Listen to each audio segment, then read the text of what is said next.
जब 3 बच्चों की मां के लिए दिलीप कुमार ने दिया था सायरा बानो को धोखा। बॉलीवुड के सबसे उम्रदराज एक्टर दिलीप कुमार डिहाइड्रेशन के चलते लीलावती हॉस्पिटल में भर्ती हैं।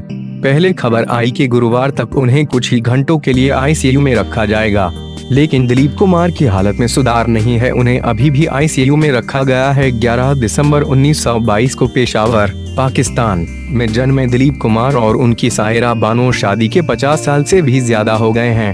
फिल्म इंडस्ट्री में तलाक होना जहां आम बात है, वहां ये जोड़ी एक मिसाल मानी जाती है।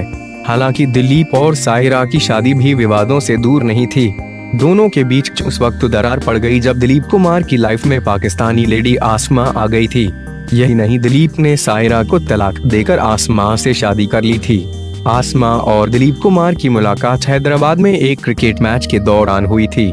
इसके बाद दोनों का अफेयर लंबे समय से चला था। लोगों के सवाल से बचने के लिए दिलीप कुमार ने घर से निकलना तक छोड़ दिया था। कहा गया कि आसमा दिलीप साहब को धोखा दे रही थीं। इस वजह से उन्होंने आसमा को तलाक दिया और वापस सायरा की ओर लौट आए। इस अफेयर का जिक्र उन्होंने अपनी biography the substance and the shadow में किया है। दिलीप लिखते हैं कि मेरी लाइफ का ये एपिसोड था जिसे हम दोनों ही भूलना चाहते थे और हमने भूला भी दिया है। जब मेरी मुलाकात आसमा से हुई तो वह अपने पति के साथ रह रही थी। वह 3 बच्चों की मां थी। आसमा से मेरी मुलाकात मेरी बहन फौजिया और सईदा ने कराई थी।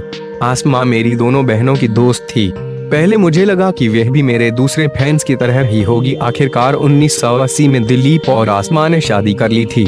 इस बीच यह खबरें थीं कि सायरा मां नहीं बन सकती, इसलिए दिलीप साहब को दूसरी शादी करनी पड़ी थी। 1982 में उनका और आसमा का तलाक हो गया था। वहीं पिता न बनने पर दिलीप ने अपनी बायोग्राफी में लिखा है, सच्चाई यह है कि 1972 में सायरा पहली बार प्रेग्नेंट हुई। 8 महीने की प्रेगनेंसी में सायरा को ब्लड प्रेशर की शिकायत हुई। इस दौरान पूरी तरह से डेवलप हो चुके भ्रूण को बचाने के लिए सर्जरी करना संभव नहीं था। आखिरकार दम घुटने से बच्चे की मौत हो गई। उनके मुताबिक इस घटना के बाद सायरा कभी प्रेग्नेंट नहीं हो सकी। हालांकि हमें बाद में पता चला कि सायरा की कोख में बेटा था।